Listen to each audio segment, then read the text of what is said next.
As someone that has sold on Amazon since December of 2015, I'm going into my 10th year now. I've officially crossed the 9-year threshold, which is pretty crazy. But as someone that's been doing this for so long, I have noticed a pattern where new sellers and even long-term sellers can make this one mistake that is detrimental to the long-term health of their business and what they're trying to grow into and the reasons that they even have this business for. Now, before I get into that, my name is Jimmy Smith. If you don't know who I am, I've built and scaled multiple 6- and 7-figure businesses, and I've helped thousands of other people to do the same. And I do these videos because I like to help other people that are interested in getting financially free to make online selling simple. So in this video, I'm going to be discussing the one mistake that I see many sellers making as they get into this business, and even as they've been running it for months or years on end, sometimes in the wrong way, because I've made this mistake myself early on in my Amazon business. Now, that mistake actually comes down to this, which is that an Amazon business is just that. It is a business. It is not a hobby. Many people get into Amazon hoping to make some extra side hustle income, and I'm one of the people that kind of push forward that narrative that, hey, we can make an extra side hustle type income. In fact, I wrote the book on it, Side Hustle to Full-Time Income, is because it starts many times as a hobby. But the only way to make it a full-time income, the only way to make it very impactful in your life and in the lives of your friends and family members and customers and team members, is to actually treat it as a business. So what does an Amazon hobby look like versus an Amazon business? Well, an Amazon hobby, on one hand, will have you getting up and doing things on a haphazard way that essentially you may one day decide that you want to go source, and the next day decide that you want to do prep and ship, and the next day you're not doing anything, or maybe you take a few weeks and you don't do much with it and you're just kind of randomly sending products into Amazon. Another way that it can be a hobby is if you're trying to do this on the side with a bunch of other little hobby businesses that you have of, maybe you do some power washing on the weekends and you make a couple $100 here or there, and maybe you try to sell on Walmart, you try to sell on eBay, but you're not truly focused on any one thing. And so these are all little hobbies of yours that are called Amazon businesses or called little businesses by the government because you have to report that income, but they aren't truly businesses. They're much more hobby-like. Now, again, from a legal standpoint, they will be a business. The IRS will call these businesses if you're doing this for any certain amount of profit. But from the actual mental side of it, most people on Amazon, especially newer sellers, are treating the Amazon opportunity or Walmart selling opportunity or eBay selling opportunity as a hobby. Now, that is okay if you just want a bunch of hobbies that make you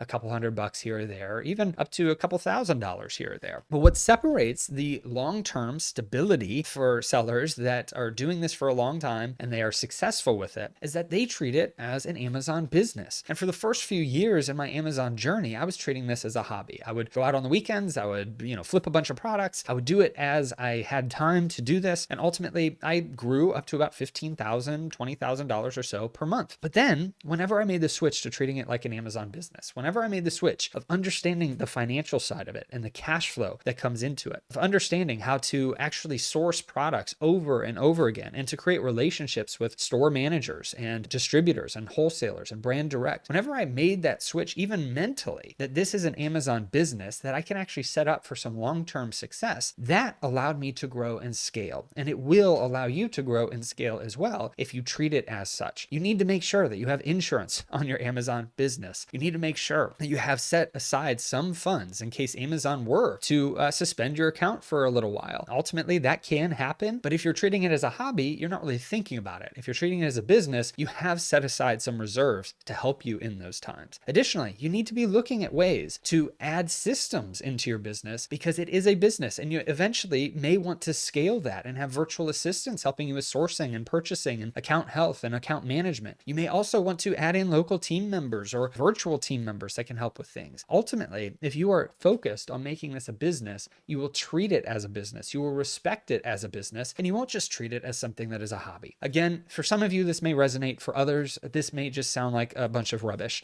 But ultimately, for me, I have seen whenever I treat an opportunity as a hobby, I don't care about it as much. I don't focus on it as much. I don't do the groundwork and the foundations that ultimately lay the ability for it to grow into something much more in the future. And it's just a hobby. It's just something that I do on the side whenever I have spare time. But if I treat something as a business and I set aside dedicated time in my calendar for it, and I set aside a routine for sourcing, prepping and shipping, and other aspects of running that business, and I start to look at the monetary side of it, the financial side of my business, and add in ways to maximize the cash flow, and I reinvest those profits. Whenever I set it as a business in my mind, what do I want that to look like? And how do I want it to operate? That is what makes a huge difference in my life, and I know it will in yours as well. Treat this Amazon opportunity and e-commerce in general as a business, and you will see success much longer term than if you were to just continue to treat it haphazardly and as a hobby. Ultimately, for those of you that are just getting started, the way to treat it as a business is to be surrounded by good community, to be in good trainings, to make sure that even from the free trainings that you're getting, that they are helpful and pointing you in the right direction, that they're not just something that isn't helpful and you're just kind of filling up your time with training on YouTube. They need to push you forward. Hopefully this is one of those things that does that for you. If you're new and you're under 5K, 10K per month, take a look at all of the opportunities, all the free trainings out there, because there's so much opportunity for arbitrage and reselling, and learn what works for you. Start applying that. Invest money into your business and reinvest those profits as long as you possibly can without removing money from the business, because it is a business. And ultimately, if you are someone that is doing over $5,000 per month on Amazon, I highly recommend checking out my Business Building Legends community. It is by application only, and I'm going to give you a link that is a sales page. If you're not interested, that's fine. Move on to the next video. But ultimately, this community has over 100 systems for sourcing, prep and ship, account health, account management, etc. We have mastermind groups. We have so much training and continual training and collaboration calls that will help you to grow and scale your business. Ultimately, if you're interested in that, you can check it out at askjimmysmith.com/legends. That link will be below and in the description. But if you're looking for the free stuff, stay on YouTube. Check out the My Silent Team community. I've got a link below for that as well. It's a Facebook group that I've been in since 2015. Love that community, and it's very supportive and helpful, and it's free. No matter what, you've got options and resources, but treat your Amazon opportunity as a business. Set up those systems, treat the cash flow properly, look for software that can help you to do this in the best way possible, and don't treat it as a hobby. Focus on an Amazon business. Hope this video helps you and blesses you, and that you have a great rest of your day and a blessed rest of your week. Post your comments down below. I'm happy to answer any questions that you have for me, and ultimately, I can't wait to see you in the next video.